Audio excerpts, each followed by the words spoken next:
Why, hello everyone. Welcome to Bloodborne on PlayFrame, with 2 Dans minus 1.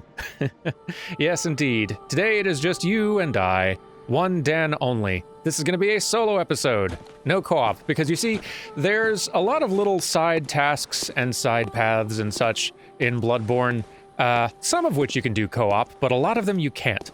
And so today, we've been kind of saving up a whole lot of these little side paths and side tasks, just to kind of try to get them all done in one episode, so that poor Dan isn't stuck sitting and just listening to me doing a whole bunch of things while he's not able to do anything. So, today, you and I, we are going to go and try to handle as much of that stuff as we possibly can. All the little side stuff and side chores. And also, but at the end, we will do a lot of item description reading and just do a little bit of a lore talk about everything that we've seen so far. Speaking of, notice the sky's looking a little different now? Got a little bit more red and orange up there. Music's different too. The dream has changed just a little bit now that the blood moon has come down. Lots to talk about. Anyway, we are going to be running all over the dang place, so let's just go ahead to our first stop. I think we're going to start this by continuing the Cainhurst storyline, the Cainhurst and Alfred storylines, rather. Let's go see Alfred. Man, I am always forgetting the correct way to come find this guy. Here he is, though. Here's our boy. So, you may recall, a couple episodes ago, we went to Cainhurst, and at the end up there, up in the Queen Annalise's chambers, we found another invitation, another summons, rather, the Cainhurst unopened summons. An old sealed summons, like the first of its kind. It is an invitation to Cainhurst, but for whom it is not known, as it lacks an addressee. So, this guy, like, every time we've spoken to Alfred, he's been very helpful and nice and friendly. He's told us a lot about the world and Bergenworth and the hunt, and he's really been like one of the most helpful NPCs in terms of giving us information. But we also know that he has been wanting to figure out how to get to Cainhurst because he wanted to help Logarius in some way. And he definitely didn't seem to like the Vile Bloods out there. So anyway, let's talk to him. Oh, good to see you safe. Now, let's think up something to discuss. Just tell me what piques your interest. Indeed. We've talked about all these things before. Just to refresh, let's hear his thoughts on the Vile Bloods. In his time, Master Logarius led his executioners into Cainhurst Castle to cleanse it of the Vile Bloods. But all did not go well, and Master Logarius became a blessed anchor, guarding us from evil. Tragic, tragic times. That Master Logarius should be abandoned in the accursed domain of the Vile Bloods. I must free him, so that he may be properly honored in martyrdom. That's interesting, right? So Logarius was not one of the Vile Bloods. Apparently he was one of a group of executioners who went up there to try to exterminate the Vile Bloods, these, like, blood-imbibing, vampire-y sort of people. And he ended up, like, that illusion that he was sitting up there to create was sort of a weird mechanism by which to hide them away, it seems like, or lock them away from the rest of the world. Well, he would probably want these summons. Aha! Is that the sigil of Cainhurst? I've heard tell of Cainhurst nobles and their amusingly pompous invitations. Wonderful. I thank you profusely. I will depart immediately, but first, a token of my gratitude. Oh, cool. A new badge. And a new gesture. Lovely. Ah, I feel my master's hand at work. Praise the good blood, and let us cleanse these tarnished streets. Have we heard praise the good blood before? I don't think we have.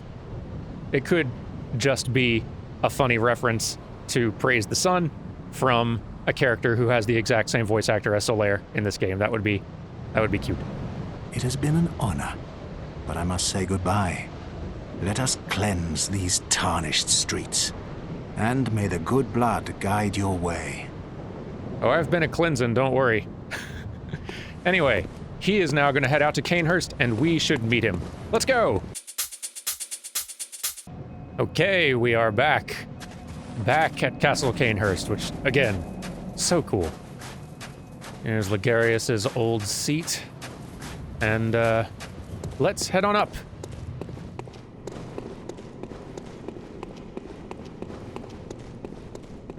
See what Alfred's been up to.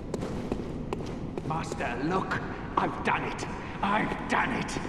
I smashed and pounded and grounded this rotten siren into fleshy pink pulp. There, you filthy monstrosity!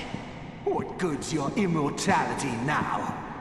Try stirring up trouble in this sorry state. All mangled and twisted, with every inside on the outside for all the world to see.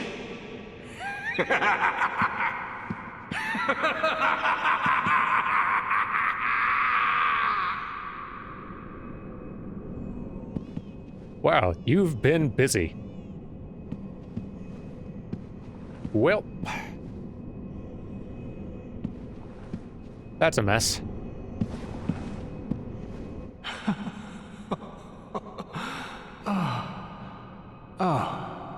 You, is it? Look at this. Thanks to you, I've done it. Well, isn't it wonderful? Now Master can be canonized as a true martyr. I've done it. I have.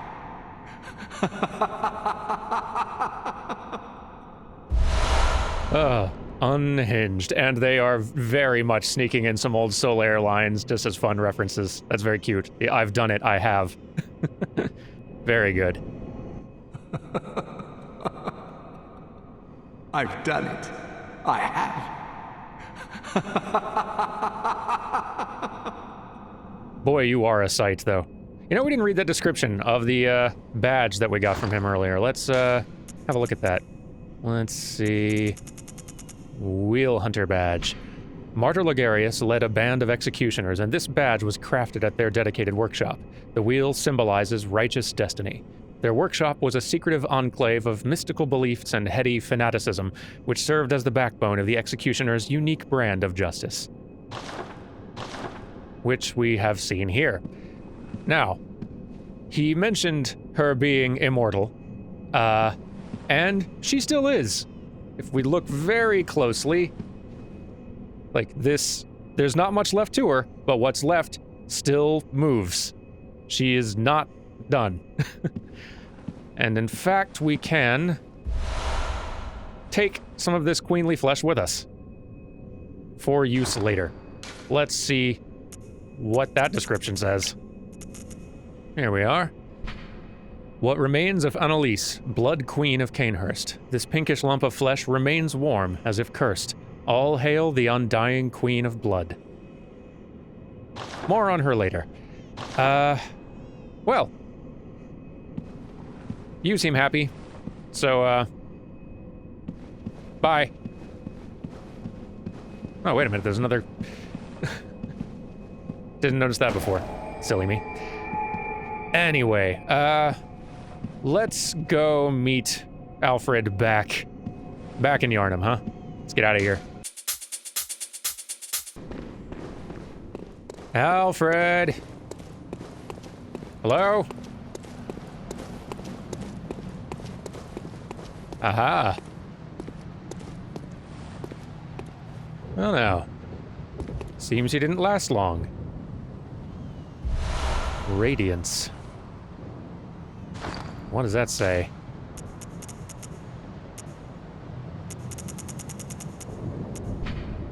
A secret symbol left by Carol, runesmith of Bergenworth. The rune for radiance, adopted by the sworn executioners under Ligarius' command. The executioners despise the impure vile bloods, and no matter what the circumstances, would never cooperate with the bloodthirsty hunters who serve the undead queen Annalise. Ah, so there are some hunters under Annalise as well. Guess that tracks. There's hunters for everybody. Anyway, he's dead. So, oh, and it looks like he brought, Ligarius' crown back. I can't remember if that was here before or not, but, so one possible interpretation for this is that having achieved his goal, he's just taken his own life. Another possibility is that there are those out there loyal to the Vile Bloods who tracked him down and killed him later. Or perhaps, I mean, there's people out there who hunt hunters, especially those that have started going a bit mad, like this one kind of did.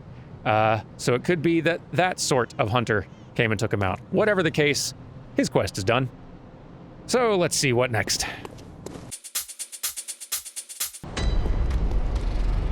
Well now, hello.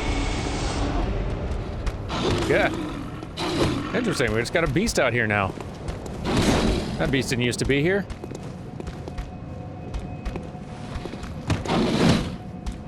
We'll do it the jingle way.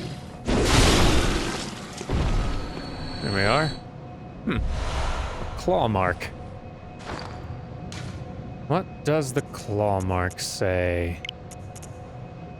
Well, I love these runes. These things have some of the best text. Here we go. A carol rune that transcribes inhuman sounds. The claw mark is an impulse to seek the warmth of blood like a beast. It strengthens visceral attacks, one of the darker hunter techniques. Although the difference is subtle, Runesmith Carol describes the beast as a horrific and unwelcome instinct deep within the hearts of men, while claw mark is an alluring invitation to accept this very nature. I do like that a lot of text we've read subtly hints at the fact that beasthood is something that humans have within them always, that this is not just a plague or an outside affliction, that something maybe, rather than like infecting mankind, has activated something within mankind that always existed. And like, text like this really hints toward that, and I like it. Well, that explains it, doesn't it? Seems Gilbert fully succumbed to this beast plague, busted out, and didn't get very far, but still. Well, so it goes. And we got some other folks we need to see out here, actually. Let me run over there. Okay, still in central Yharnam. We are heading back to the home of Gascoigne and Gascoigne's daughter, who we already saw the fate of that poor girl, but there is still somebody here, though, turns out. You haven't by any chance seen my little sister, have you? I told her to look after the house, but she's run off somewhere. She's still quite small, and wears a big white ribbon. Have you seen her out there anywhere? Unfortunate. Oh, how did this happen? Why would she ever go outside? At least I'll have something to remember her by. Indeed.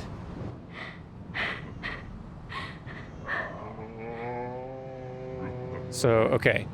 Gonna start wandering off. What a perfect ribbon. And now it's mine.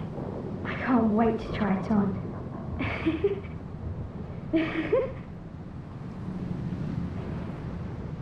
Doesn't seem all there. You alright over here? Oh, it's wonderful.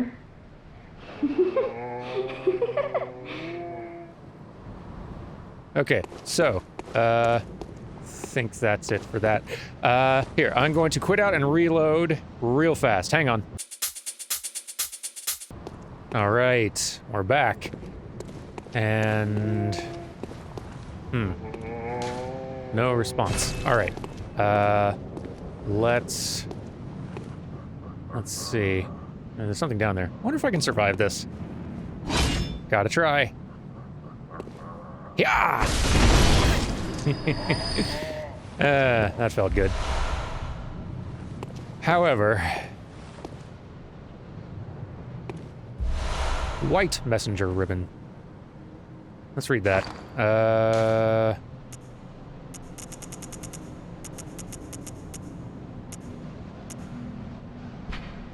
A white ribbon that messengers are oddly fond of. A ribbon made of fine lace that shines remarkably, more suited to pretty young girls than silly old messengers.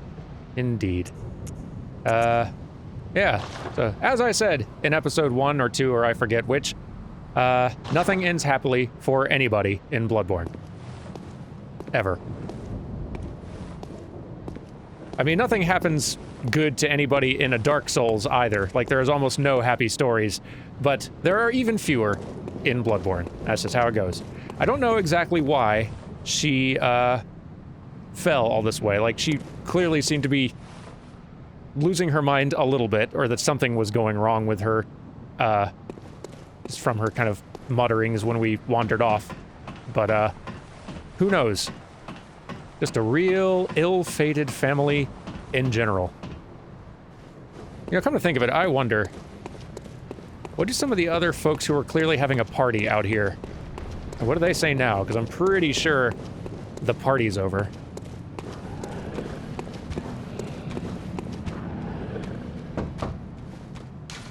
No response. I imagine if we'd stopped by before the blood moon rose, things would start sounding a little bit more frantic in there, or just like ragged breathing, or like just some of the bestial sounds we've heard coming through some of the doors as the game has gone on, right? But yes. Anyway, let's head to Cathedral Ward. We got some stuff to do out there. All right, here we are. Let's check in on everybody and see how they're doing. How are you? Oh, the hunter. Alive and well at that. Another one you sent made it here safe and sound. This place is a haven now for so many. Thanks to you. I'm overjoyed, really, that you'd even give me the time of day. I don't suppose there's anybody out there worth saving anymore, but you did all you could. And so many owe you so much. Amazing, really. Not because you're a hunter, but because you're you.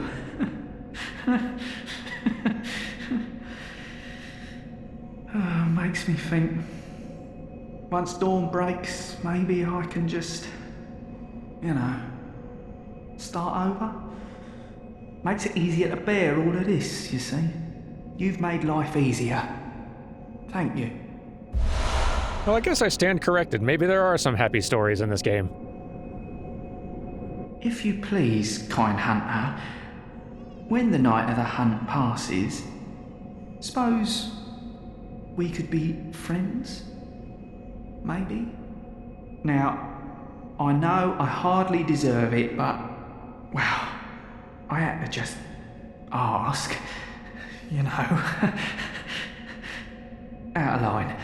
Yes, perhaps so. But, well, give it a thought. If you wouldn't mind, of course. Sure, we can be morning buds.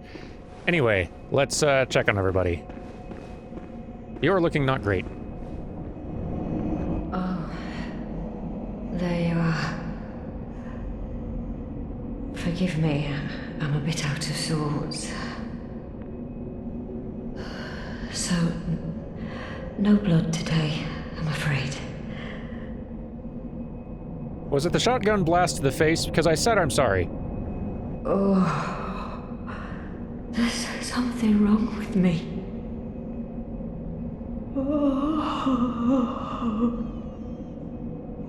Yeah, she's definitely not doing well. The rest of you?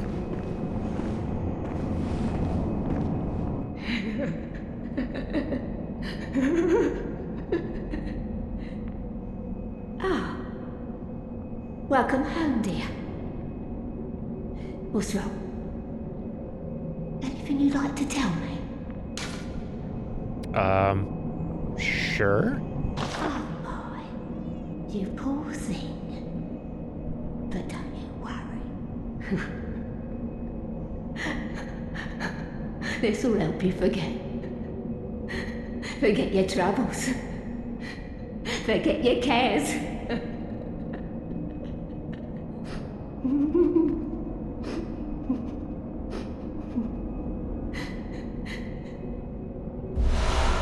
Ah, sedative. Thank you. You know, I'm sure we could all probably use some of that right now. The world is wacky. How are you doing? Ah, your lies spin a web, but I see through your deceit. I did not learn from books. No. I learned it all with my own mind. Ah, what a freethinker. What about you? How are you doing?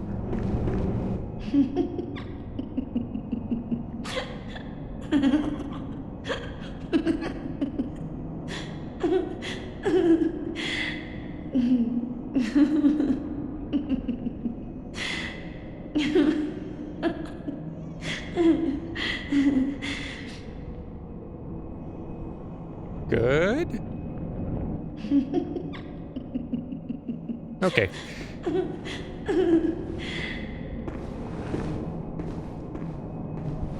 Yeah, some are definitely getting affected by all this more than others.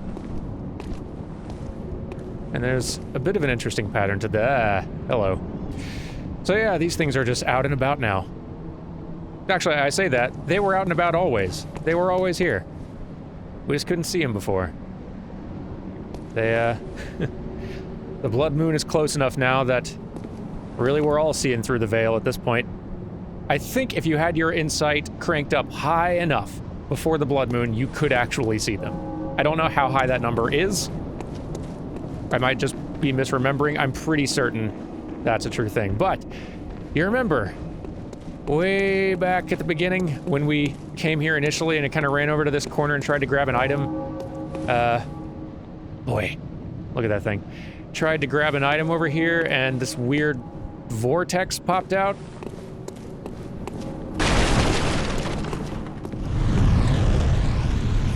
It was that thing trying to grab us.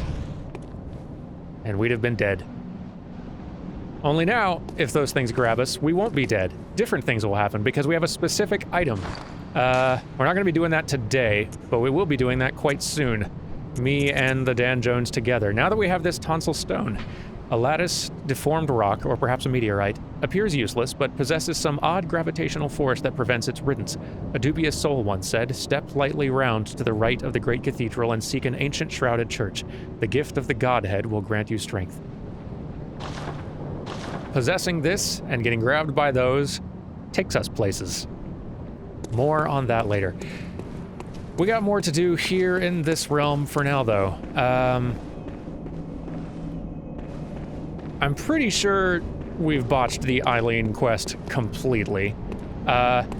Just to be 100% sure, let me go to the two places where we would have encountered her otherwise, just to be sure nothing happens. Just to be completely sure. One of them, again, would have been down here at the Tomb of Odin, where we fought Father Gascoigne before, where we'd have helped her to fight a blood-crazed hunter named Henrik. But no. That might be... I don't think that's Henrik. Nope. So, that fight would have happened here, and we'd have helped her take out that Henrik character. And then, if things had gone well, we would encounter her one more time up on the stairs to the Grand Cathedral where we had fought Vicar Amelia. So let's head up there. I don't think she's going to be there. I don't think anything's going to be there. But just in case. You never can tell with these finicky NPC quests.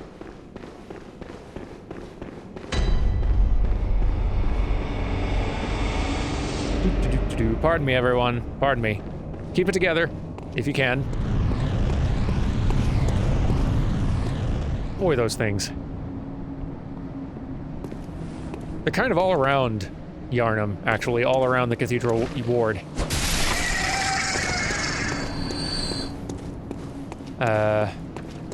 Let's see, these folks are back. Pardon me.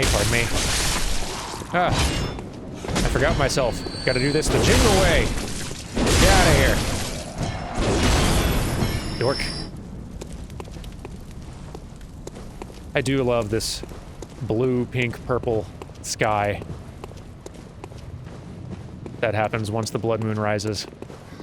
So eerie and cool. Not taking chances.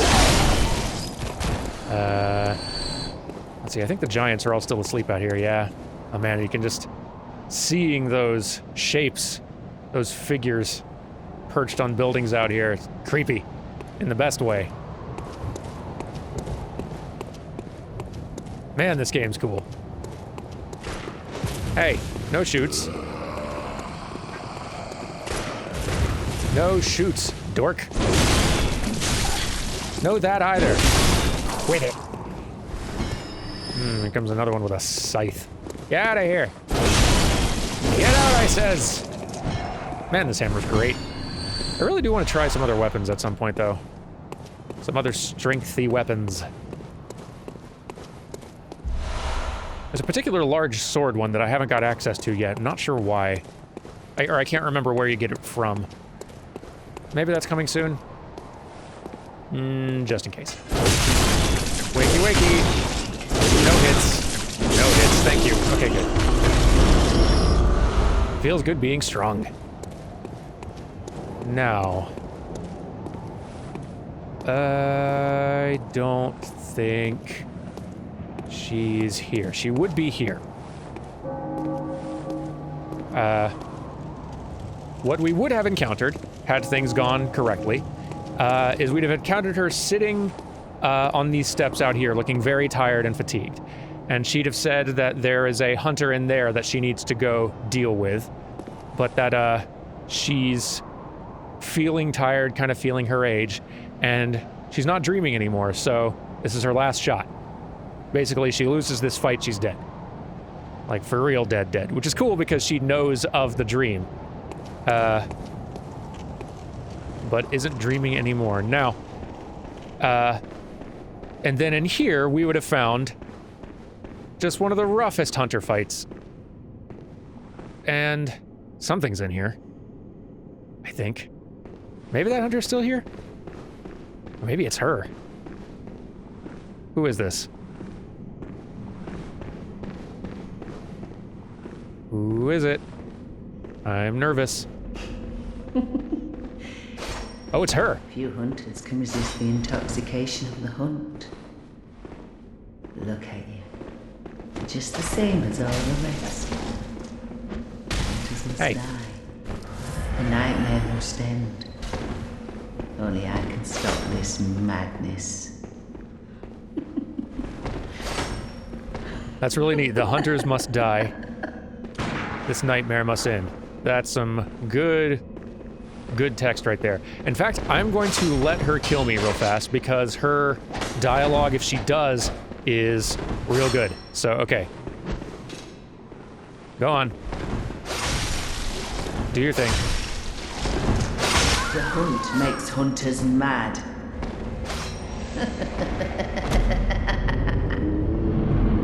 Oh, that's not the good one. I think if you attack her before this blood moon happens, because I think she herself is going a bit bonkers now.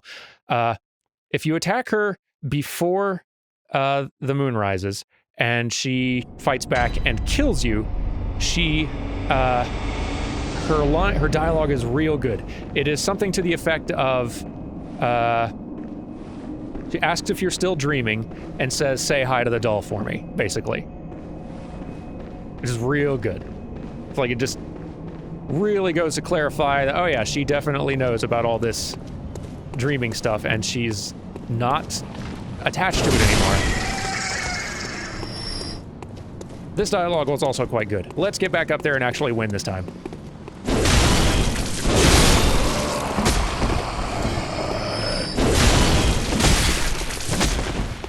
I'm almost relieved that I get to actually just fight her instead of that one vile blood hunter, because it is a ridiculous fight, and frankly, she's more interesting than that anonymous vile blood hunter.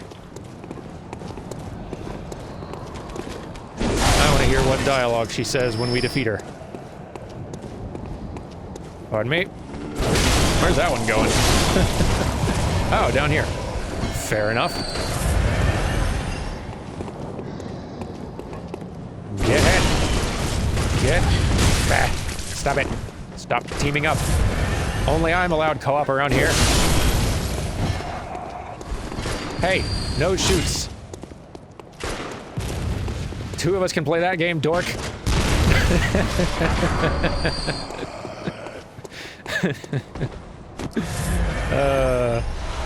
Worth it. Ah! Okay. Back to hammer time. And you're done. What a good video game. Now then, let's handle this giant. Oh boy. And there we go. Wonderful. Now for a rematch.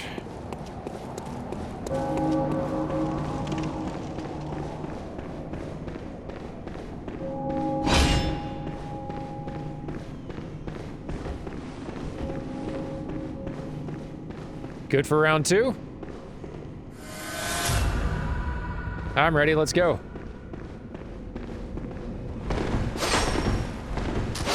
Ah, come on. You cut that out. No throwing things. Whew, you're sturdy.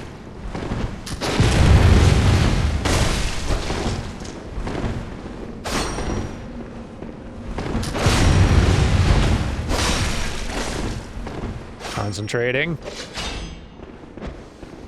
Cut that out. Hey.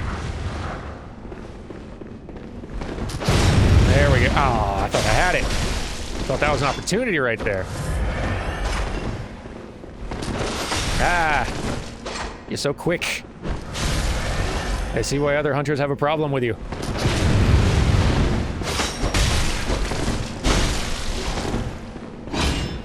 Stop it. Glancing hit. Stop it. Nope, too quick. So quick. Ah. Whew. All right. This is not a situation for hammers. Hey. Be cool.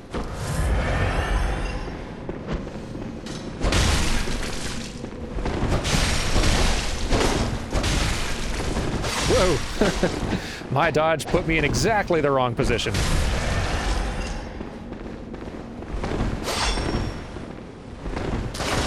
There it is. That's what we do. Beasts cannot be stopped! What good are hunters now? Your blood is mine! But I want it. I'm keeping A it. hunter's blood for me! Your punishment is death! Death to hunters! Yeah, honestly, Enough of this terrible dream!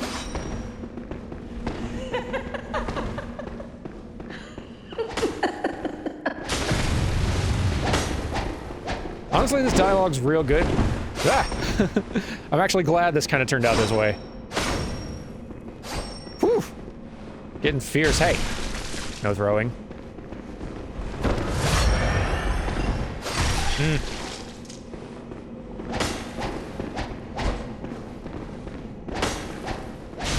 Ah, rats. Makes hunters mad. Let's try that again.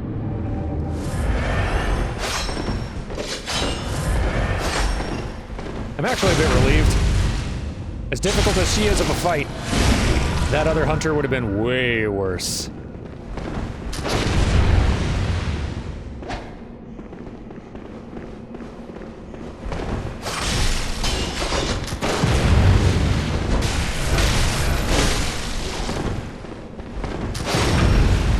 Come on, you. Get dead already. How do you have so much health?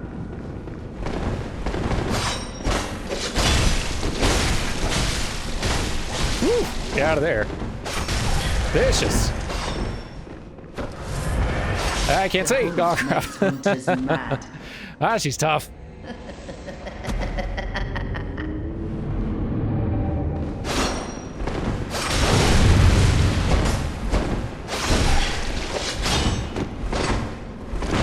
The hunt makes hunters mad. Man.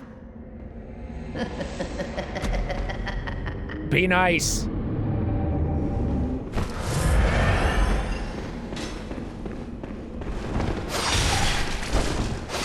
Ah, come on. Hunters mad. She's so tough and fast.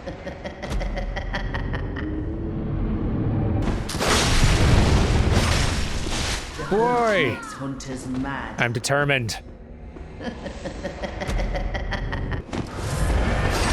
Come on! Makes hunters mad. Stop being so fast all the time.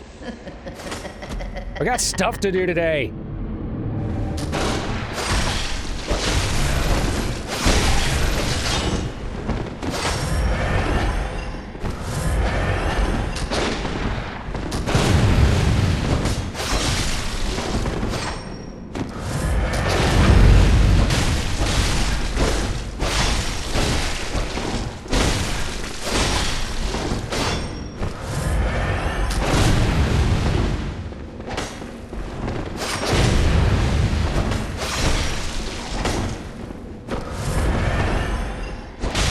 Finally! You monsters. All hunters must die. I will eventually. Gracious. Have some patience. Whew. Crow Hunter badge. Man, that took a while, but again, would have taken a lot longer if that other hunter was here, so counting my blessings. Whew. Let's read that badge description.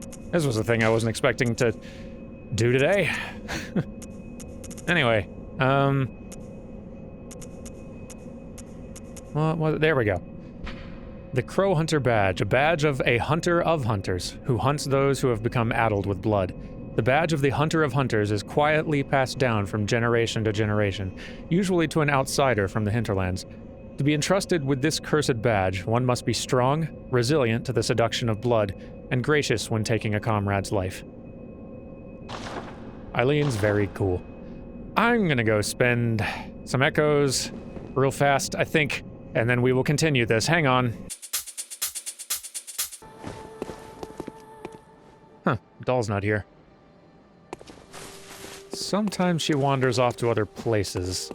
Sometimes she... Yeah, here you are. Just kneeling at this old, gravestone here. Welcome home, good hunter. What is it you desire? There are a lot of gravestones around. Just old hunters past, I suppose. Very well. Let the echoes become your strength. Let me stand close. Now shut your eyes. Okay. Could start working on getting this up to 30, or doing the jingle thing. Let's do the jingle thing. Yeah, let's get that. Let's get strength to 40, and then I'll start bumping vitality up to 30, and then endurance, and just these three all the way. Unless a particular weapon drops that needs one of these bumped up a little higher as a minimum requirement, it's these three all the way.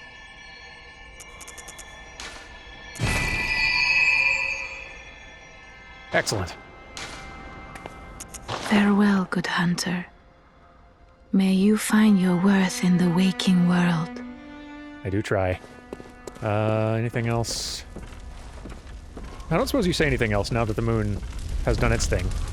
The healing church and the blood ministers who belong to it were once guardians of the hunters in the times of the hunter Ludwig. They worked and forged weapons in their unique workshop. Today, most ministers don't recall the hunters, but they have much to offer you. And so, Heed the message of your forebears. Ascend to Ardent Chapel. It's interesting. There seem to have been, rather, a lot of different sects of hunters affiliated with different groups. Gehrman is a hunter, or was a hunter. And this seems to have just kind of been his workshop. There were some other hunters that are in the description of some weapons called, like, the Powder Keg Hunters. Jura was one of those. The Healing Church has had several varieties of hunting groups, it seems like. These Hunters of Hunters are an entirely different one. The Vile Bloods have some as well. Just lots of different groups having their own way of dealing with the Beast Scourge. Anyway. Okie dokie. Back here again. Now it is time for us to go through this door. Remember when Dan Jones and I were going to go through here? And then we figured out that co-op wasn't allowed? It's a little side area, but there are several very important things here, so we do need to do it. Let's do it now.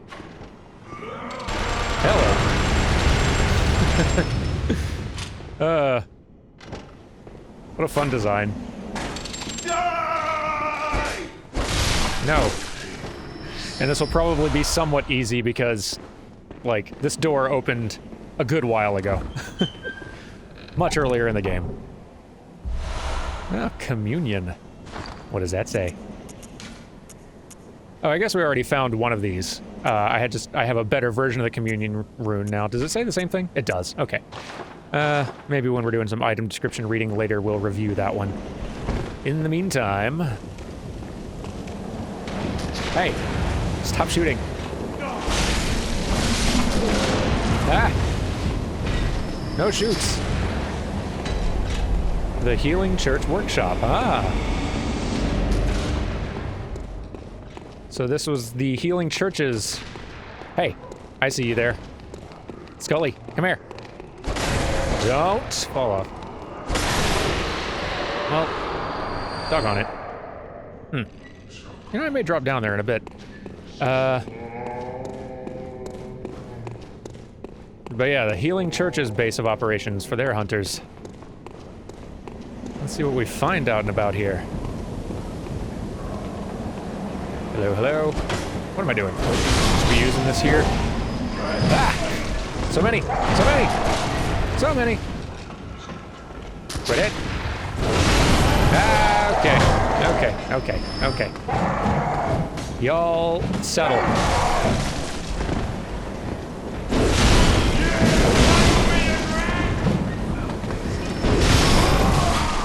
I was just coming to explore. Y'all are getting all aggressive and mean about it. Gracious. Okay, let's see. Let's collect all the stuff. It's actually pretty good. I could use some bullets and vials after all those failed attempts on Eileen. I'm sure that ate up a lot of the old stores. Blood-tinged gemstone. Nice. Hang on, my cat won't shut up. Prinny, do you have anything to say to the nice people? No? Nothing? Uncooperative. Ceaseless meowing when she's over across the room. No meowing whatsoever when near a mic. How very cat-like. Anyway. I suspect a trap. Yep. Yep. You can chase me downstairs. Well, I'm coming in here anyway, so tough. Get out of here. Now let's make a run at the gun.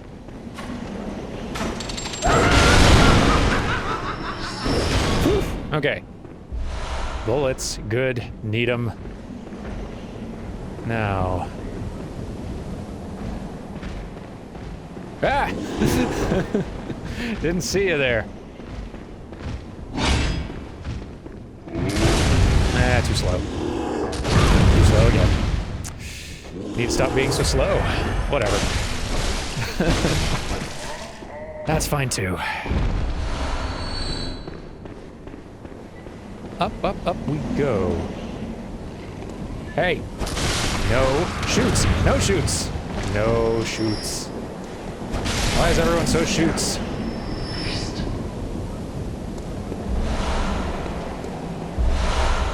Now then. What else we got up here?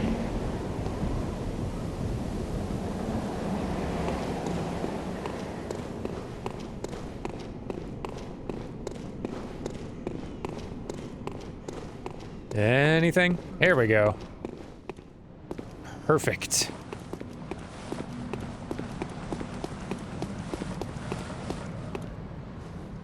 I think we're near the top. Oop. Just about. Let me make sure there's nothing else cool over here. I'll take it.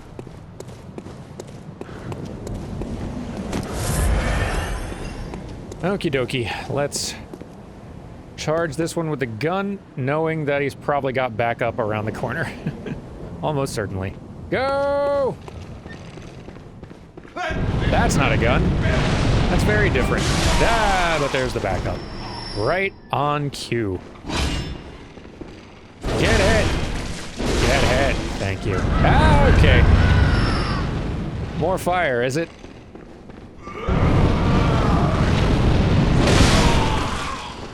That's right. No fire, thank you. What do we got here? A lot of chests in here. You don't run into a lot of chests in Bloodborne. The Radiant Sword Hunter badge, that's great. That, in fact, I bet that is what's going to allow me to make that new sword I've been interested in. That's great. Locked. Have to come back to open that later, I suppose.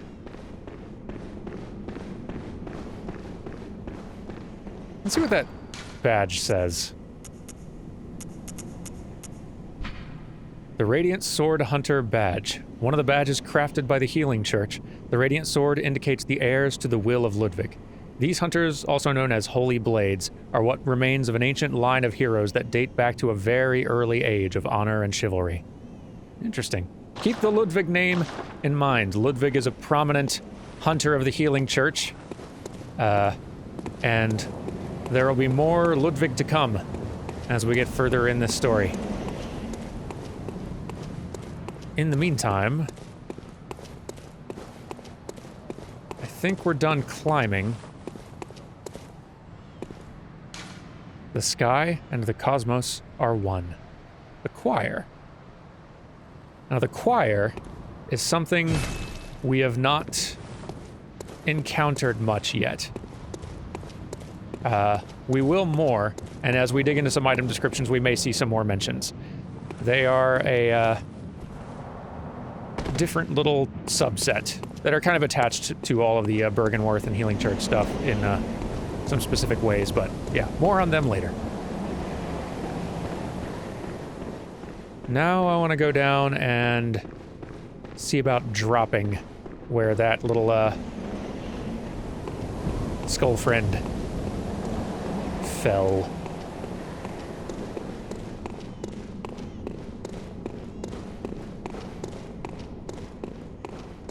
Right around here. Yep. There we go. Perfect. Okay.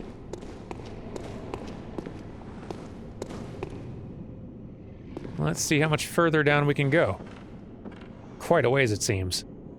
Now, there is a very specific... We're gonna get to all the way to the bottom of this place, but there is a very specific door only partway down that I want to not miss.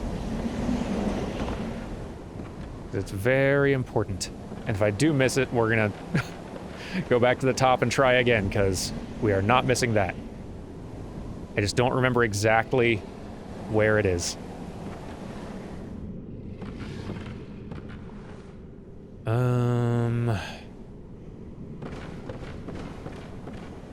Let's see if I can get this. Yep. Nice. Top hats. I need to give my messengers some sort of garment. They love wearing them. Alright, there's an item there. Is that the door? That might be the door, and if it is, I may have already missed my chance. I maybe needed to drop from higher up to get there. Possibly. I can try making a jump for it. I don't think I can jump that far. Let's, Yeah, I think that's the door I need to get to. So... I don't think there's ladders or anything, so I can't get higher up again. Yeah, we're just gonna have to drop from the top again. Later. First... Madman's knowledge. Nice. And...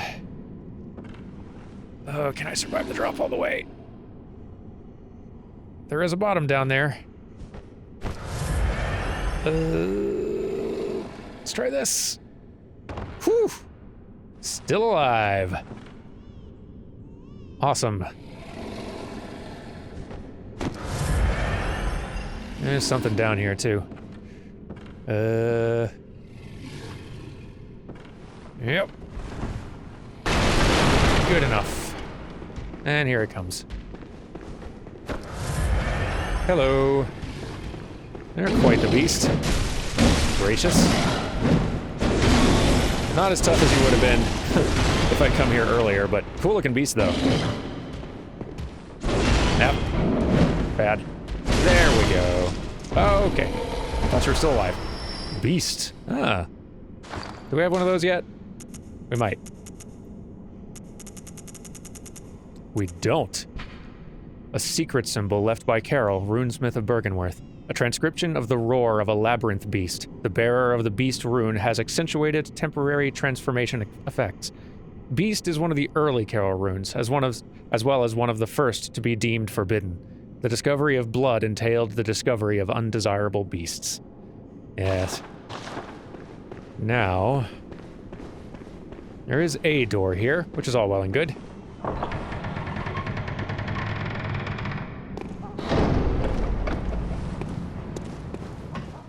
And this door will bring us back here into, I believe, just the Cathedral Ward area. Hey now. Behave. Behave, I says.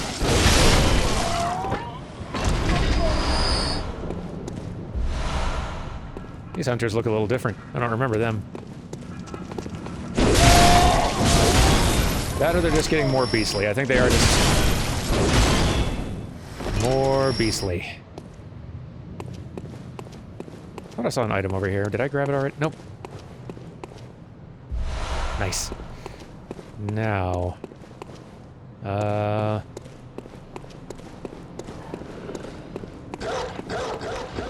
yeah. Birds. And dogs. Birds and dogs. And all combinations that you can imagine. I don't really remember this area. I was trying to remember how to either get out or find other interesting things here. This... what's this leading me to?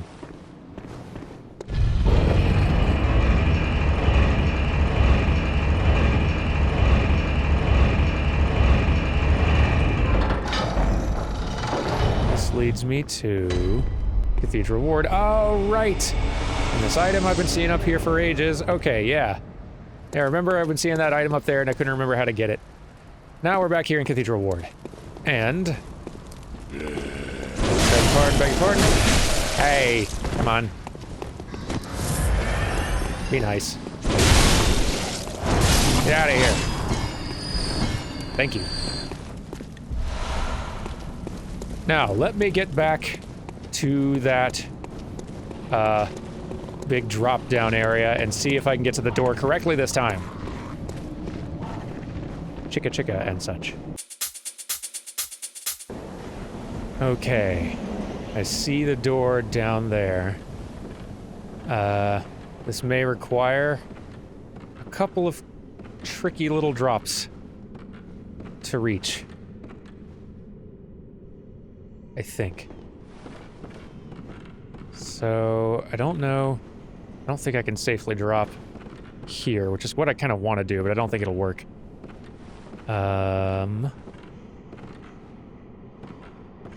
Could drop down there instead. And then try to jump across, but ooh. Scary.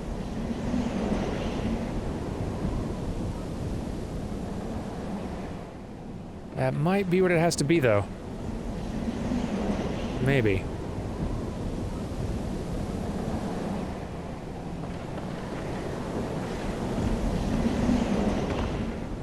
If it doesn't work this time, I'll just...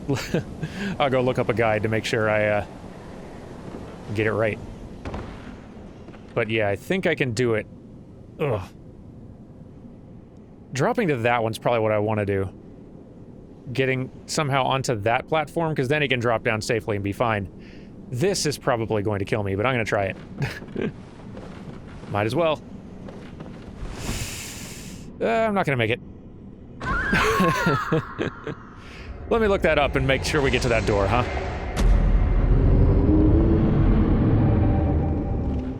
Okay. Now, I see what I did wrong. So, in order to do it correctly, I need to drop from here and land on that down there, which is a very long fall that I might easily miss. And, even if I do hit it, it is gonna hurt a lot. Let's... Oof. Let's try. I bumped a thing. Curses! Almost.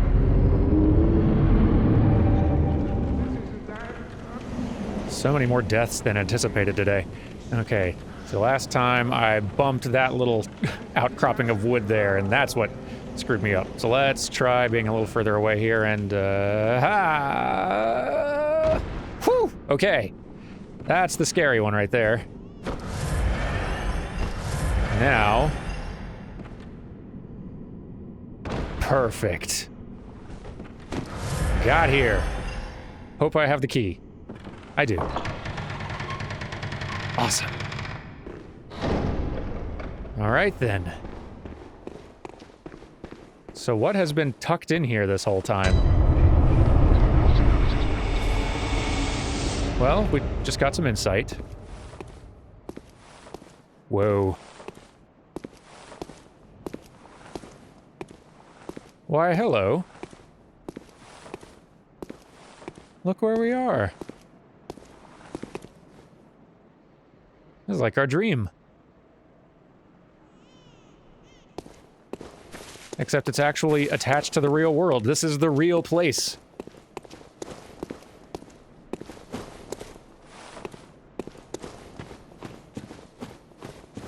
Just in this old, abandoned nook of Yharnam, locked away. There's a little chest over here. Ooh, the doll set. Awesome. And...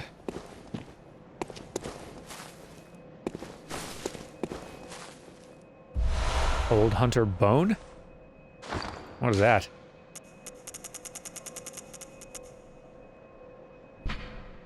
The bone of an old hunter whose name is lost. It is said that he was an apprentice to old Gehrman and a practitioner of the art of quickening, a technique particular to the first hunters. It is most appropriate that hunters, carriers of the torch who were sustained by the dream, would tease an old art from his remains. Interesting. So, this is a place with a lot of significance to Gehrman. He kind of guides us in the dream version of this place now. But this place has been abandoned for a long time. A small hair ornament.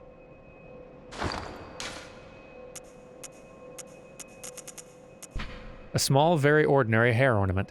Although it's been lost for quite some time, one can still see signs of the care with which this tasteful ornament was once kept. Its color would stand out most brilliantly against a head of grayish hair. Indeed. A little hint of some things to come. A long while from now. 1/3 of umbilical cord. We will read that in a second, but first... an abandoned doll.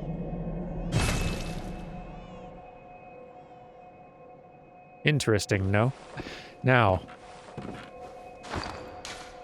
that item is one of the most important in the game, and we need to collect more like it. Where is it? It's in here somewhere.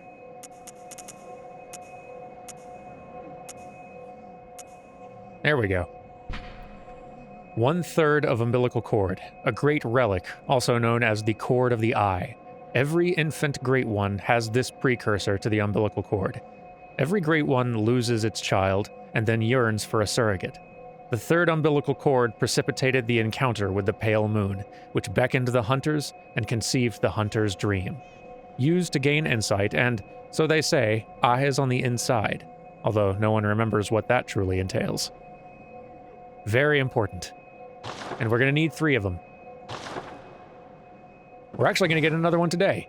In fact, since we're pretty much done here, why don't we, go take care of that? Be right back. Okay, everybody, we are back here, back at the beginning of the game. And we're going to go through this gate, which we opened a few episodes back, because we need to head back in to Yosefka's place, the clinic. Last time we explored a little bit, we grabbed the Canehurst summons and saw some of the weirdness that was happening in there. There was some weird experimentation stuff, and I don't remember you being here. Maybe you were.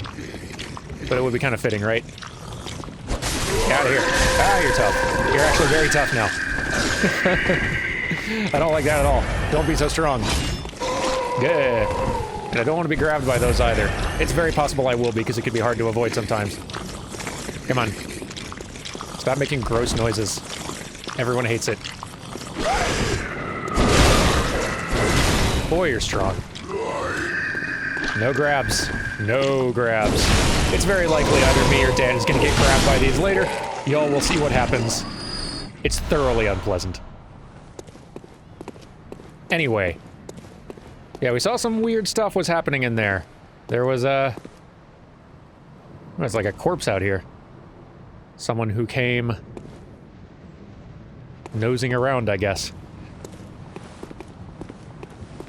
But yeah, there was some experimentation happening in there. We saw like one of those weird, alien-looking things, on a lab table. We saw another one in there, who was just standing around looking pretty docile, who had a Yosefka blood vial on it, which I think we can take to mean with some certainty that that was the original Yosefka turned into one of those weird things by the imposter who now resides in the place. How do I get in? I've completely forgotten. Here we go. Just got turned around. But okay, we're back now, and I want my lantern back. It's too dark. Come on. Where are you? But yeah, we explored most of this last time, but, we backed out at a certain point because the imposter told us either buzz off or, she was coming down to have words. But now the blood moon has risen. Or descended. Whichever. The blood moon is here. And, That means some things are a little different. And oh hey, here is another of these things. Remember how we sent that one really suspicious looking fellow in the Forbidden Woods back here? Here he is. And I bet...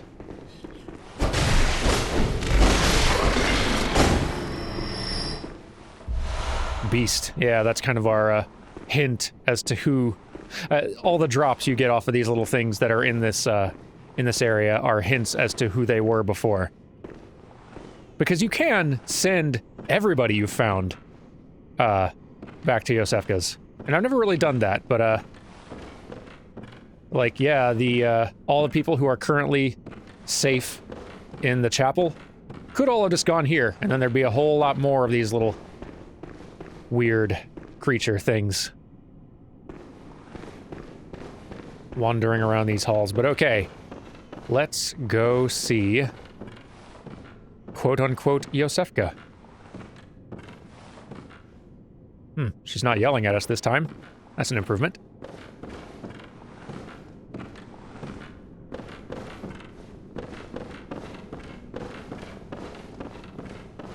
Hello? Hello? Anyone?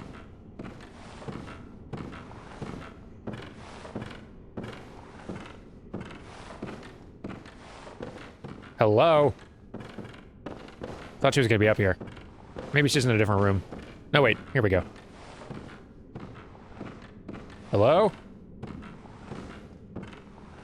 There you are.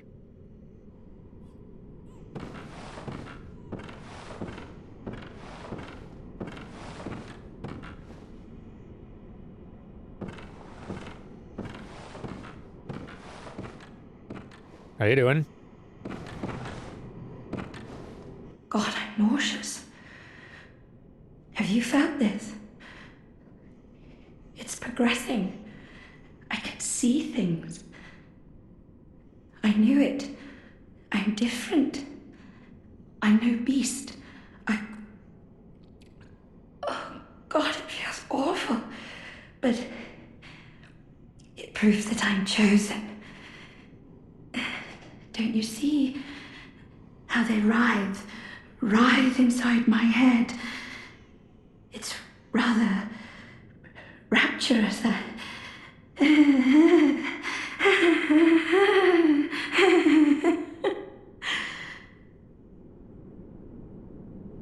God, I'm nauseous. Same lines, okay, yeah. Alright. So now, if we fought her before, like if we had gone further up the stairs and not left when she told us to, she'd have come down and attacked us, and there would have been a fight. She would have used some pretty wild, otherworldly magical abilities, because she, I believe, is a member of the choir, a sect of the Healing Church that was continuing Master Willem's study into insight and lining brains with eyes and such, which seems to be what she has done here. And so she's sort of starting to undergo a weird transformation. If we fought and killed her before, we'd have gotten a rune. If we kill her here now, something else.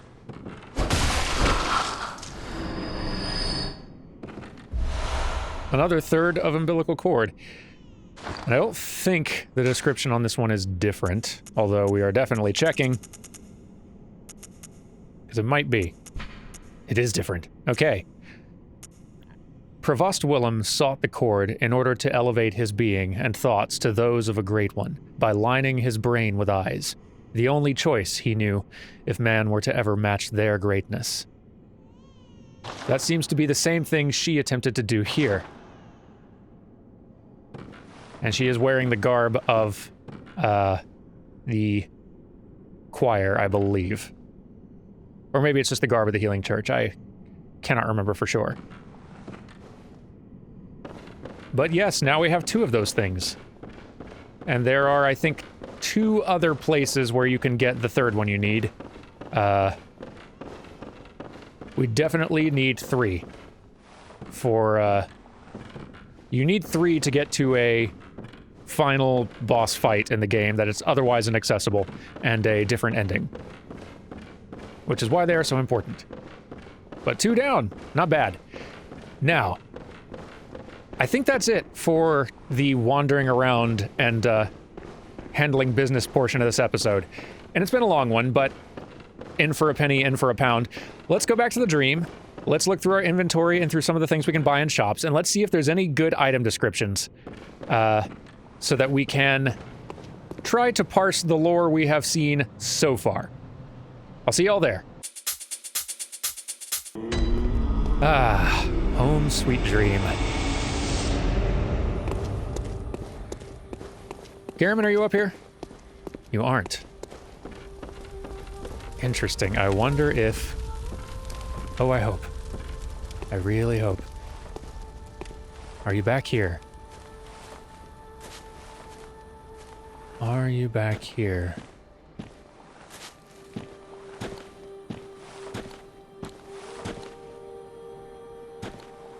Fingers crossed.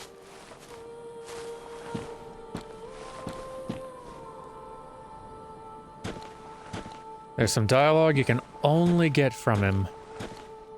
I don't remember these messengers being back here. There's some dialogue you can only give accessories to messengers, and they will obediently adorn them. So I can give them some of these things here, and they will,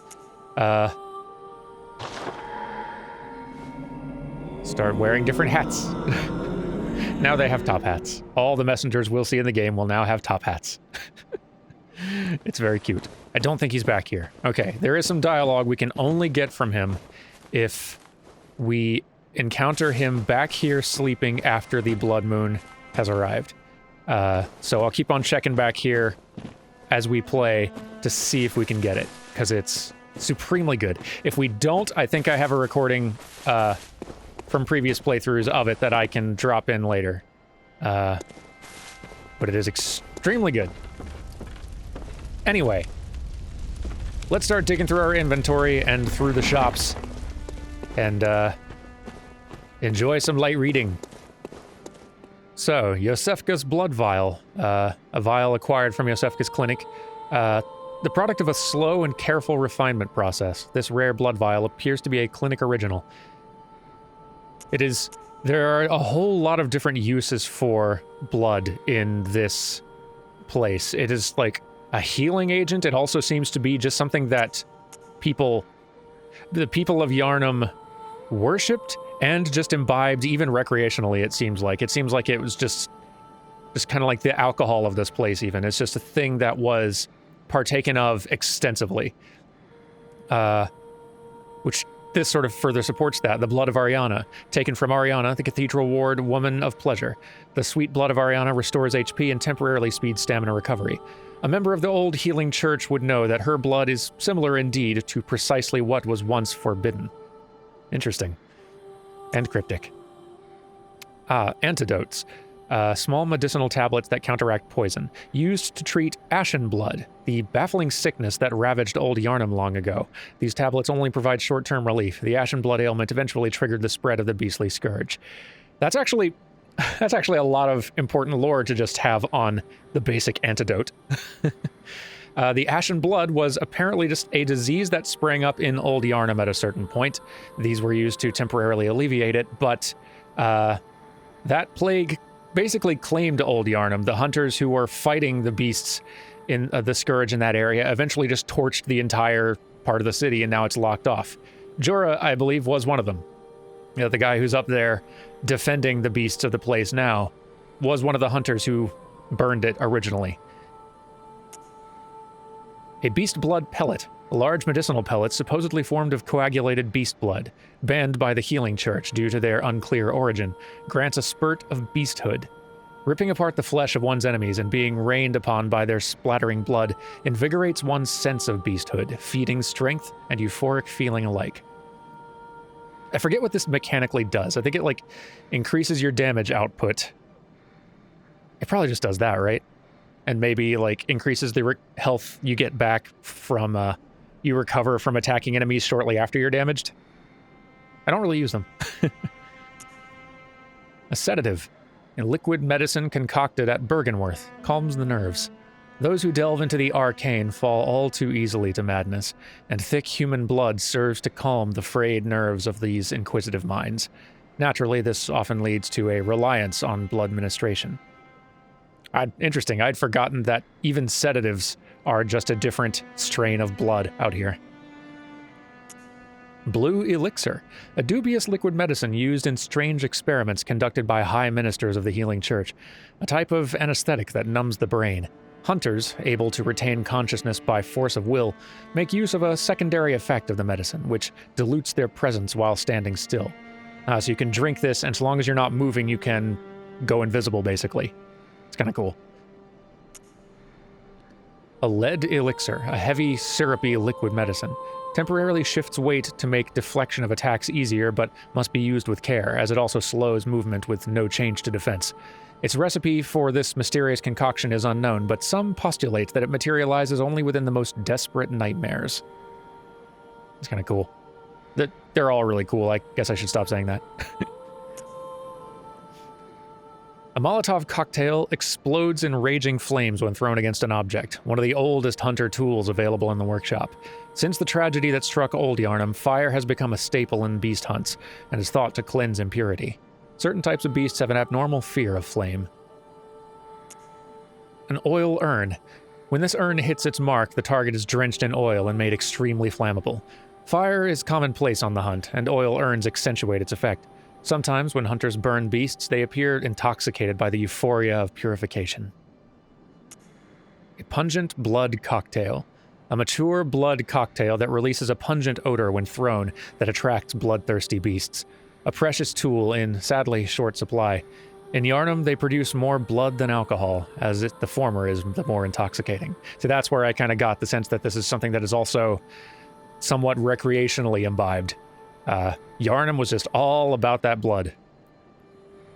And Yharnam more than most places. Like, I get a sense that blood administration might have had, like, been done to a limited degree, maybe outside of it, but as Yharnam is home of the healing church where this whole process was developed and made known, it seems like anybody who was interested in blood administration flocked to Yharnam to get it. That's why our hunter showed up. That's why Gilbert showed up as well. Numbing mist. A throw to create a mist cloud that numbs a hunter's life essence and prevents restoration of HP. Said to be used by the blood hunters of Canehurst, its recipe is a secret closely guarded by the line of nobles inhabiting the castle. A throwing knife with a finely serrated blade, one of the old hunter Henrik's favorite weapons. Alas, Henrik, we didn't see you and now we won't. A poison knife. This curved knife is as thin and sharp as a surgeon's blade, often used for self-defense by special doctors in the healing church. They say that hunters traditionally avoid the use of poison, likely because the poison's too slow to act in the heat of the hunt. Really helps sometimes, though. A pebble. Small pebbles found throughout Yharnam can be thrown at foes. Quite thrilling. Although, not just a pebble, though. Looks an awful lot like an eye, doesn't it? Fire paper, a coarse paper that applies fire to weapons when rubbed, a hunter tool found in the healing church workshop. Since the tragedy that struck Old Yharnam, fire has become a staple in beast hunts and is thought to cleanse impurity. And bolt paper, invented by Archibald, the infamous eccentric of the healing church workshop. Oh, so he was affiliated with the healing church workshop then, probably was a hunter or just maybe a support staff there. Artificially recreates the blue sparks that are said to surround dark beasts. Unlike the other strange weapons created by Archibald, this one was favored by many hunters, in particular those who had even once laid eyes on a dark beast. Not unlike Dark Beast Parl, very electrical. I don't know if Parl was actually Archibald. Could be. They do say that the clerics often turned into the most ferocious beasts. The first boss we fought was a cleric turned beast. I don't think that was Ludwig, that was... No, that was Ludwig, wasn't it? Yeah, that was Ludwig. I believe. I think. Man, I don't remember. That one might be Ludwig. We'll get a little further and see. A tiny music box. A small music box received from a young Yharnam girl. Plays a song shared by her mother and father. Inside the lid is a small scrap of paper, perhaps an old message. 2 names can be made out, however faintly. Viola and Gascoigne. Oh yeah, we haven't read any of these really, have we? Cold Blood Dew, a droplet of cold blood containing blood echoes. Hunters sustained by the dream gain strength from blood echoes. They imbibe the blood with thoughts of reverence, indeed, gratitude for their victims. And then there's just a whole lot of them. Oh, they do have some different descriptions, though. A strong will produces thick blood, doubtless the product of obsession, a potent source of human strength. Frenzied cold blood. The art for these is just getting more and more like large, but also like frothed up and sort of like extreme. A rich droplet of cold blood containing blood echoes. This manifestation of madness comes from a mind teetering on the very brink, but has a sane mind ever produced anything of true significance? Is there another tier? There is. Kin cold blood. Cold blood of inhuman kin of the cosmos, brethren of the great ones. Used to gain unspeakable blood echoes. Dare not to delve into the world beyond humanity. The eldritch truth touched upon long ago at Bergenworth. Yes, indeed. So those little bobbly-headed, alien-looking things, the best name for those we really have for them are kin. They are not eldritch creatures themselves, but they are kin to those. Like humans who have sort of transformed a bit into something like approaching what great ones are. Like a very, very pathetic shadow of it, but yeah. Madman's knowledge. The skull of a madman touched by the wisdom of the great ones, used to gain insight. Making contact with eldritch wisdom is a blessing, for even if it drives one mad, it allows one to serve a grander purpose, for posterity. Vermin. Ah, yes. So, I got one of these.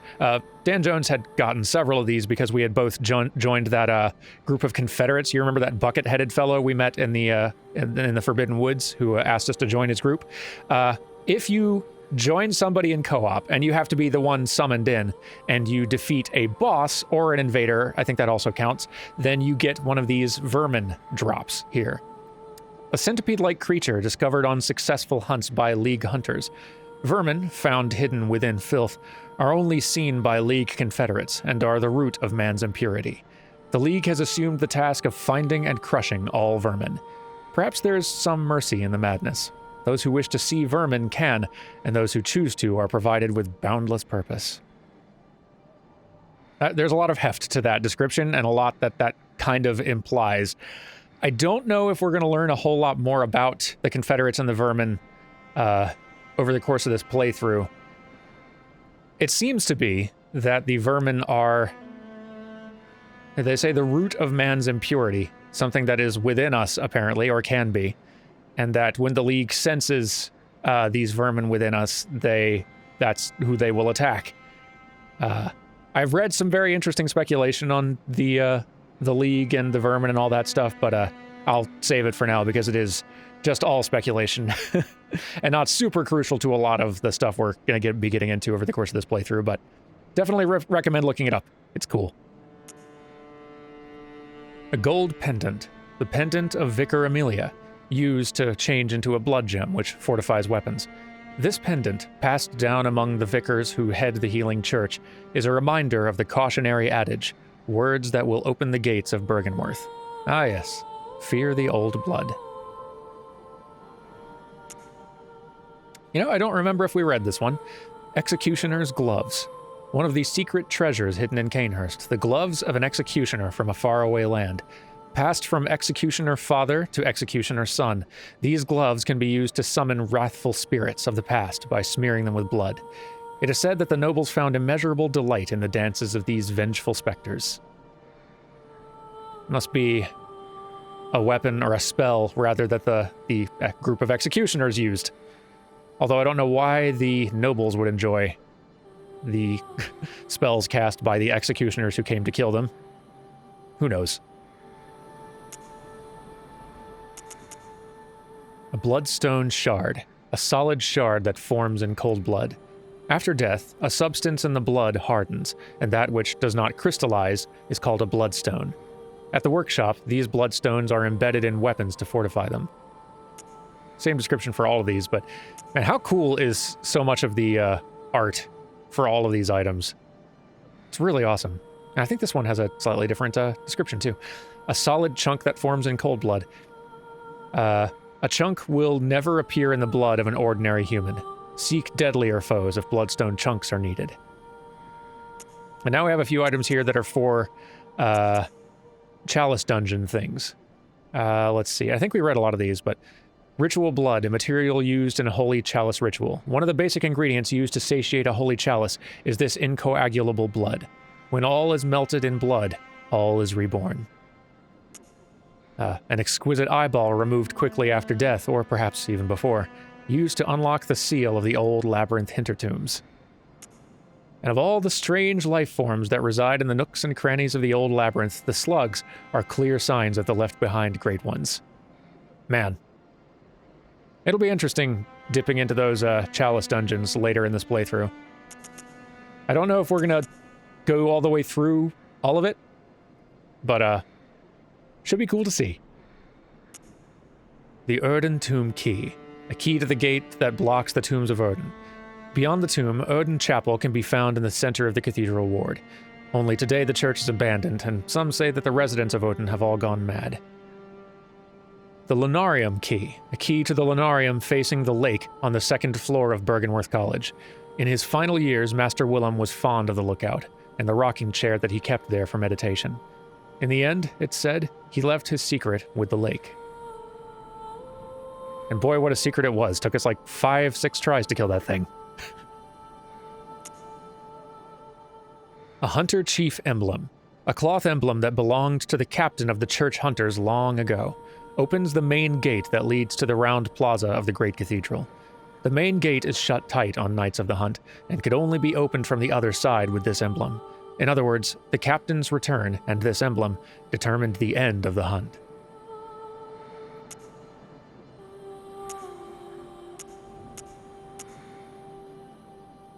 The Eye of a Blood-Drunk Hunter.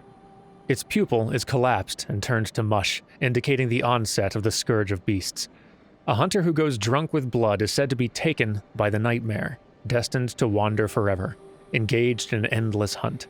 It is a fate that no hunter can escape. This is the item which is going to take us to the DLC, which is very hard, but full of so much cool stuff. I can't wait to get... I cannot wait to do that DLC at the end of all this. It's going to be so good. The Blood Gem Workshop Tool, a misplaced workshop tool from the hunter's dream. The hunter who retrieves this can fortify weapons by kneading blood gems into them.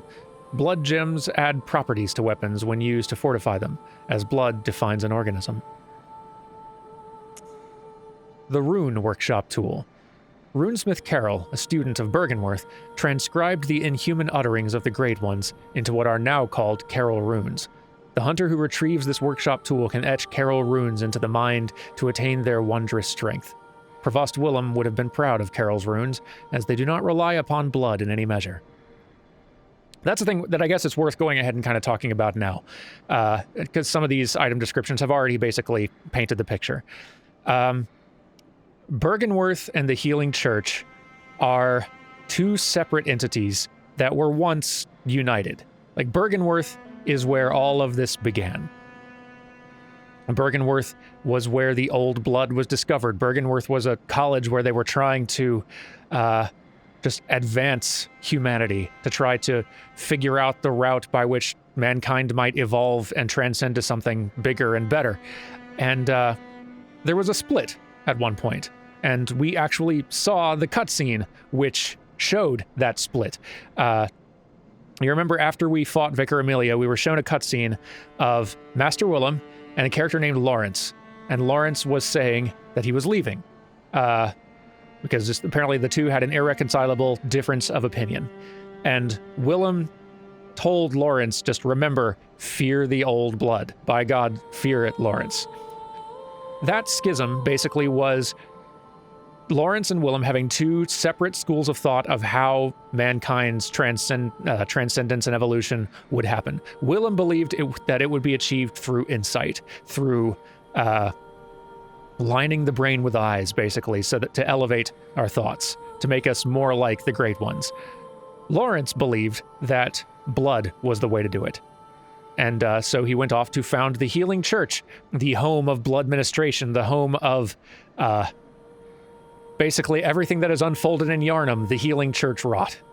And it seems that the blood ministration and just all of the blood that people have been imbibing, it seems like that has, if not directly caused the beast scourge as a result, it has triggered it somehow, or it has been played a very major factor in it. A lot of the groups of hunters, a lot of the types of hunters we've encountered, just the powder kegs, the Healing Church hunters, the old workshop hunters, all of them have been a group that has been all about killing off the beasts of Yharnam, either in secret or out in the open, so that the city doesn't fall completely to the beast scourge. But even though the Healing Church did split from Bergenworth, there are definitely some members of the Healing Church group that split off that are still pursuing that, pursuing insight, that means of like elevating their thoughts by lining their brains with eyes and such, and just studying the Great Ones rather than the blood. That is basically what the choir is. And we will encounter the choir a whole lot more as we go, but the Yosefka imposter, we can probably assume is a member of the choir. That one random NPC who attacked us when we visited Bergenworth, she, I believe, was a member of the choir as well, who just stopping into Bergenworth to retrieve something. Anyway, more on a lot of that stuff later. I just figured it was worth going ahead and stopping and kind of talking about that just for a second. The Saw Hunter Badge, a badge crafted long ago at the workshop, attests to one's prowess as a hunter of beasts. The workshop is gone, and no group recognizes this meaningless badge, except the messengers in the bath who understand its profundity. Certain things can only be entrusted with a hunter in possession of this badge, or so they believe. Now, the workshop is abandoned and locked away now. Or at least the real one is. The Powder Keg Hunter Badge. A badge crafted by the Powder Kegs, the heretics of the workshop. The Powder Kegs' adoration of complex design and big booms culminated in weapon designs that contrast with those traditionally of the workshop.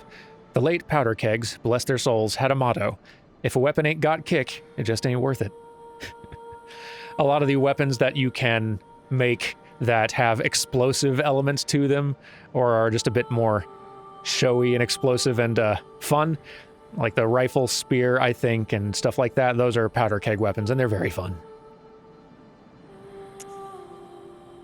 The Crow Hunter Badge, which we've already read. The Spark Hunter Badge, crafted in secret by Archibald, the infamous eccentric of the Healing Church, for his friends. Archibald was fascinated by the blue sparks that emanate from the hides of the dark beasts and dedicated his life to its artificial reproduction, in a state of inquiry that, incidentally, closely followed the methodology of Bergenworth. So what, lining his brain with lightning?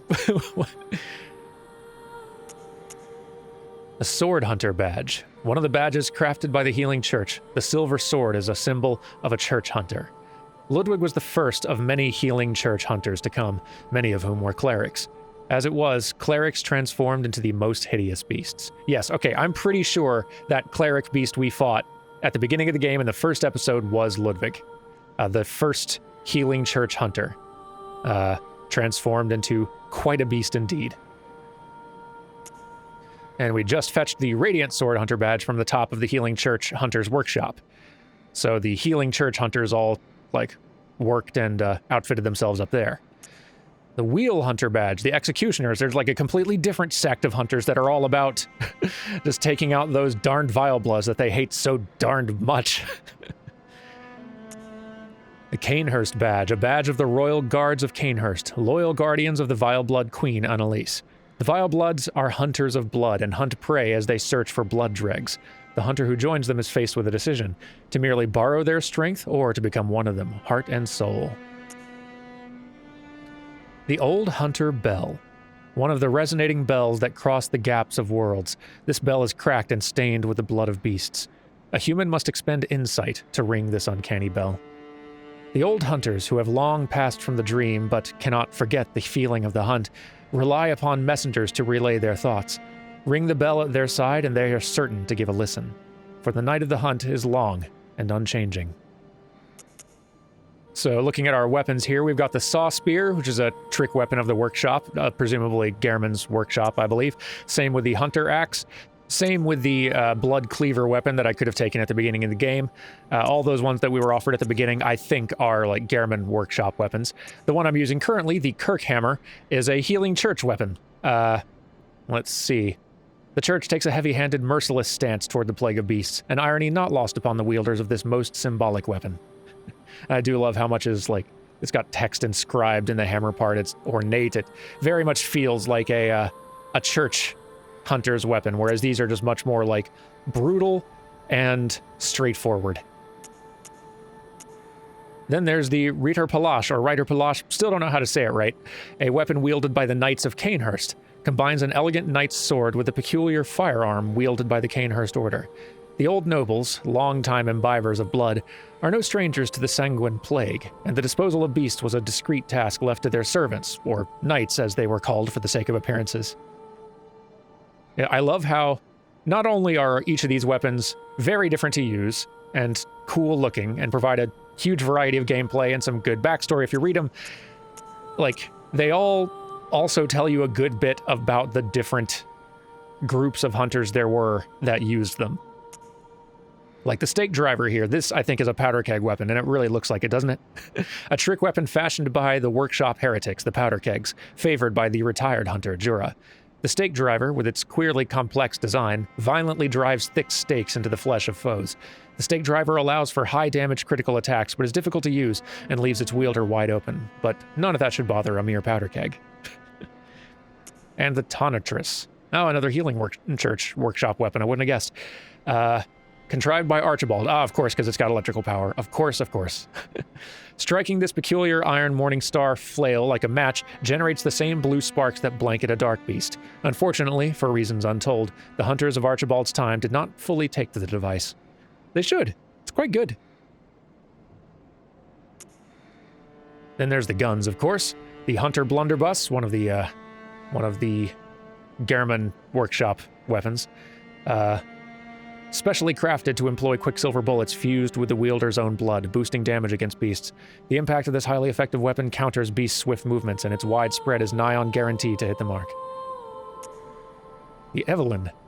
A special pistol used by Canehurst Knights. The Evelyn uses quicksilver bullets just as any workshop firearm, but the Canehurst variant relies more on blood tinge. Lovingly named after a woman and graced with an intricate design, Evelyns were adored by Canehurst Knights. The cannon. Of course it's the powder kegs. Of course it's the powder kegs. Use of this weapon is equivalent to toting a mounted cannon, complete with its ridiculous weight, staggering kick, and lavish use of quicksilver bullets into battle. Such a monstrosity was doomed from the start, and indeed its development was cut short. Yet against impossibly gigantic foes, it might be just the thing. A flame sprayer, a special weapon used by certain members of the Healing Church. Ah yeah, it was the Healing Church workshop where we got sprayed by them. Spits searing flames by using blood-imbued quicksilver bullets as a special medium. Not the most efficient weapon by any stretch, but sometimes a sea of flame is just what the doctor ordered. Besides, the beasts of Yharnam could always use a good cleansing. The Hunter Garb, one of the standard articles of hunter attire fashioned at the workshop, this one without the cape that wipes away blood. A fine piece of hunter attire that provides stable defense to anyone facing Yharnam's beastly threat. Allows one to stalk beasts unannounced by cover of night. That's another thing worth talking about, actually. You will see, like, there's a split in time in Yharnam and in the Healing Church era. Early on, apparently the hunters tried to attack the beasts at night, and stealthily, quietly, before everybody knew of just the Scourge in general. Back then, like, I'm assuming the Scourge was kept as secret as possible so that everyone was still enjoying and taking part in this blood ministration thing, and the hunters were just going out quietly at night, taking care of any beasts that popped up, just kind of keeping that whole thing quiet. But after old Yharnam happened, and the beasts rose up so powerfully there, and then the whole city was burned, there wasn't hiding that anymore. And at that point, hunters started just operating out in the daylight. And in fact, they started just recruiting regular folks to join in the hunts. I think there are some other particular garbs we'll encounter later that are the garbs of those who just went out and hunted in the open. Like here, the Black Church Hat, attire of the Healing Church Hunters. Most Healing Church Hunters are elementary doctors who understand the importance of early prevention of the scourge, achieved by disposing of victims and even potential victims before signs of sickness manifest themselves. Their black attire is synonymous with fear and that peculiar Yharnam madness. The attire of Healing Church Hunters, the holy shawl, symbol of the Healing Church, flutters proudly on their backs. Most Healing Church Hunters are elementary doctors who right, yes. Also, there's the top hat, worn by hunters who admire formality. Some hunters place an emphasis on form, as seen by the use of the threaded cane. For them, formality, beauty, and justice are the very essence of our humanity, and precisely what keeps hunters from becoming something else. A good, proper top hat. White surgical gloves. The intricate embroidery weaves a spell that protects their wearer. The church engages in the hunt in a medical capacity. When a cancer is discovered, one must pinpoint its location, reach in, and wrench it from the host's bosom. The White Church Hat, an attire of special church doctors. These doctors are superiors to the black preventative hunters, and specialists in experimentally backed blood ministration and the scourge of the beast. They believe that medicine is not a means of treatment, but rather a method for research, and that some knowledge can only be obtained by exposing oneself to sickness.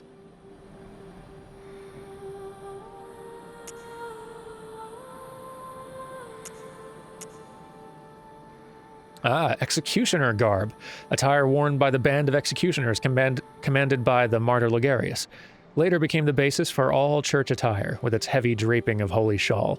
As the great Ligarius once said, "Acts of goodness are not always wise, and acts of evil are not always foolish, but regardless we shall always strive to be good." The Knight's Wig, adornment prized by the Knights of Cainhurst, resembles a ponytail of silver hair. The Cainhurst way is a mix of nostalgia and bombast. They take great pride even in the blood-stained corpses of beasts that they leave behind, confident that they will stand as examples of decadent art. Cainhurst. A graveyard mask. A mask of Doris, grave guard of the Forbidden Woods. His pale countenance mimics the Labyrinth Watchers. Willem kept 2 loyal servants back at Byrgenwerth. When they were sent into the Labyrinth, they encountered the Eldritch Truth and went mad. One became the password gatekeeper, while Doris became a grave guard of the forest. Both remained loyal, even in madness. I don't remember where I got this. A student uniform. A uniform of the students of Byrgenwerth, a bygone institute of learning. Features a thick cape. The Healing Church has its roots in Byrgenwerth, as we talked about before, and naturally borrows heavily from its uniform design. The focus not on knowledge or thought, but on pure pretension would surely bring Master Willem to despair, if only he knew. The Crown of Illusions, one of the precious secrets of Cainhurst. The old king's crown is said to reveal illusions and expose a mirage that hides a secret. And so Ligarius donned the crown of his own volition, determined to prevent a single soul from stumbling upon the vile secret. What visions did he see, sitting serenely upon his new throne?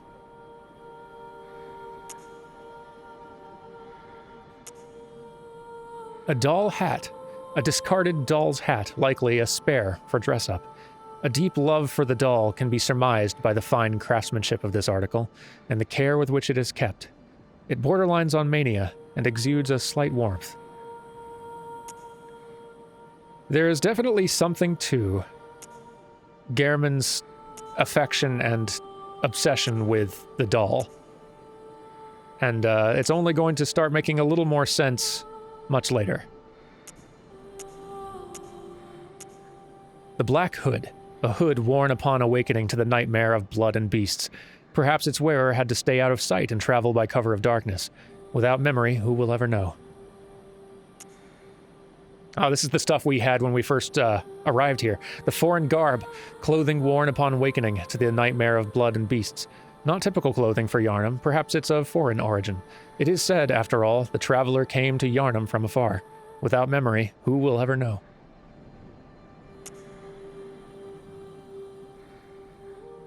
A sullied bandage. A bandage worn upon awakening to the nightmare of blood and beasts. Terribly worn and unsanitary. A faint memory recalls blood ministration involving the transfusion of unknown blood. Not long after, the nightmare began. This is what we were wearing when we woke up. All right, I think we have read most all of these runes already because I've been reading them as we pick them up. Let me go back through and I'll just like quickly skim through the ones that have the most importance now that we know some more things, just to see what kind of useful context we get out of them. Like clockwise metamorphosis. The discovery of blood made their dream of evolution a reality. Metamorphosis and the excesses and deviation that followed were only the beginning. Blood Rapture. A carol rune that transcribes inhuman sounds. Blood Rapture is the raw euphoria of the warmth of blood. This rune resonates with servants of the Queen, carrier of the child of blood, who yearn for their Queen's blood with little hope of requitement.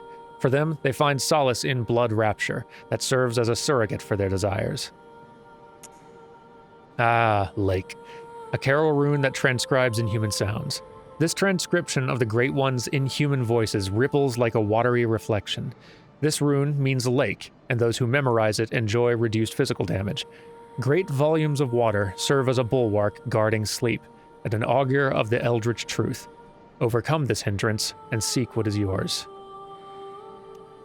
Interesting that we found Rom beneath a great volume of water. Worth thinking about. Moon. A transcription of Moon as spoken by the Great Ones inhabiting the Nightmare. The Great Ones that inhabit the Nightmare are sympathetic in spirit and often answer when called upon. I. A transcription of I as spoken by Left Behind Great Ones allows one to make additional discoveries. Eyes symbolize the truth Master Willem sought in his research. Disillusioned by the limits of human intellect, Master Willem looked to beings from higher planes for guidance, and sought to line his brain with eyes in order to elevate his thoughts. Corruption, a secret symbol left by Carol. Several runes contain a nuance of blood, including the rune of corruption, associated with the Oath of the Corrupt. Pledgers to this oath are Canehurst Vilebloods, hunters of blood who find dregs for their queen in cold blood, particularly in that of hunters. Yet the corrupt are heretics in the eyes of the church, and thus subject to the wrath of the executioners. It seems like the executioners were a set of enforcers for the church maybe in the early days, since it sounds like the Healing Church hunters drew inspiration for their garb from executioner garb. It seems like executioners came first. Temeru Chalice, a ritual chalice found in the Church of the Good Chalice. Used in a ritual at the tomb altar in the hunter's dream to break the seal of the old underground labyrinth. Let the chalice reveal the tomb of the gods. Let blood be the hunter's nourishment. And let ye partake in communion. This is the key we will use to access the chalice dungeons later. And from there we will find more and more chalice dungeon items which will allow us to dig even further. The chalice dungeons, by the way, they have like actually a lot of lore significance, and there's a lot more lore stuff you can find down there. All of this started because Bergenworth scholars found something. A holy medium, Alfred said, in those old tombs, in those chalice dungeons. They found something that clued them in to the existence of Great Ones. Presumably the old blood, like the old corrupted blood of Great Ones is what they found down there, and that's what kickstarted everything. That's everything that I have, items-wise. Let me poke my nose in a couple of the shops we have around here, because there are a few other items that I don't have yet that might still have some other good things, like... What do y'all have? Y'all have all this stuff we've seen. Sure. Ooh, Gascoigne stuff. Hunter attire worn by Father Gascoigne. The dingy scarf is a holy shawl and symbol of the healing church from which Gascoigne would eventually part ways. Father is a title used for clerics in a foreign land, and there's no such rank in the healing church. Maybe he was from somewhere else, but part of the healing church at one point, one of their hunters. Similar to hunter garb created at the workshop, only these are tainted by a pungent, beastly stench that eats away at Gascoigne. It's pretty good. Okay, that's it for this little spot. Last stop. Lots of items you can buy in here, probably including some others that I don't have yet. Let's see. Some weapons as well. A threaded cane. It's pretty good. Concealing the weapon inside the cane and flogging the beast with the whip is partly an act of ceremony, an attempt to demonstrate to oneself that the bloodlust of the hunt will never encroach upon the soul. Too proper with a cane. Ah, yes. The Blade of Mercy. A special trick weapon passed down among hunters of hunters. One of the oldest weapons of the workshop. This is what Eileen used very well. Splits into two when activated. The weapon's warped blades are forged with siderite, a rare mineral of the heavens. Most effective in swift attacks, such as after a quick stepping. Boy, she used this well. This is very much a dexterity weapon, not a strength one. Ludwig's Holy Blade. This is a weapon I want. I need to spend some of my cold blood to get this, because I want to try using it.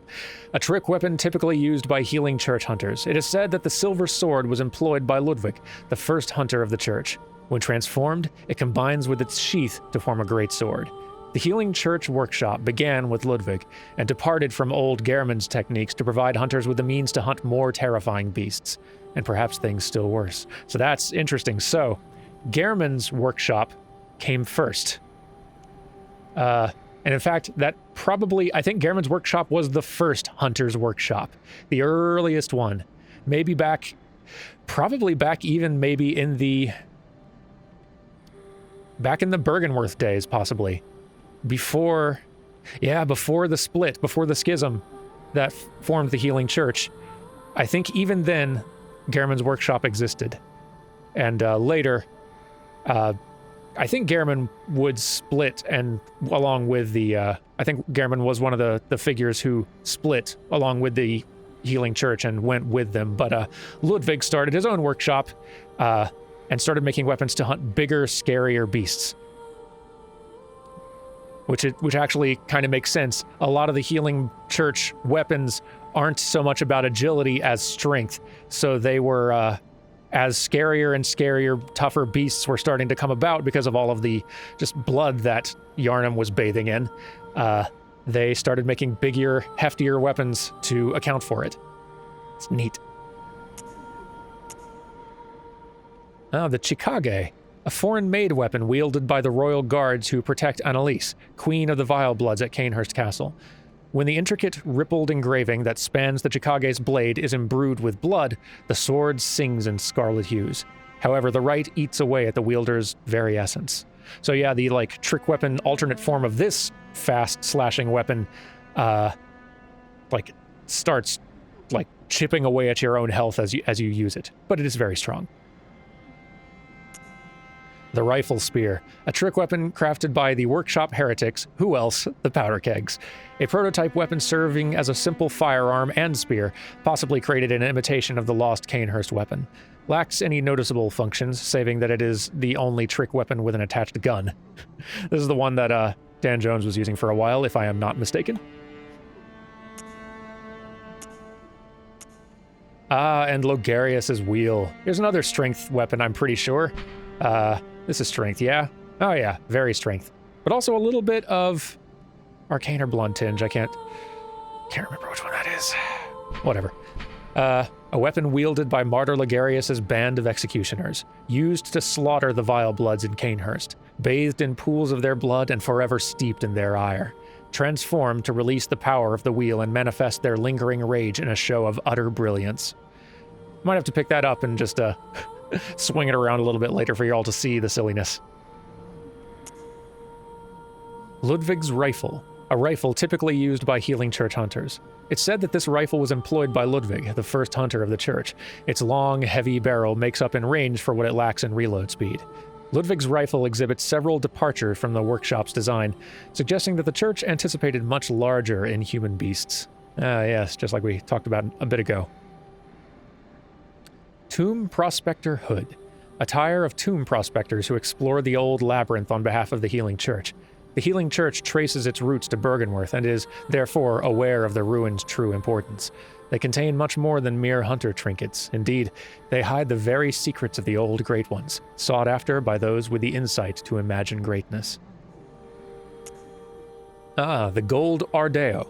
The odd helmet worn by the band of executioners commanded by the martyr Logarius. The conical gold helmet, symbol of the executioners, represents luminosity, ambition, and an unflagging resolve to face impurity, staring it down with stern, golden spirit. As the great Logarius once said, acts of goodness are not always wise, and acts of evil are not always foolish, but regardless, we shall always strive to be good.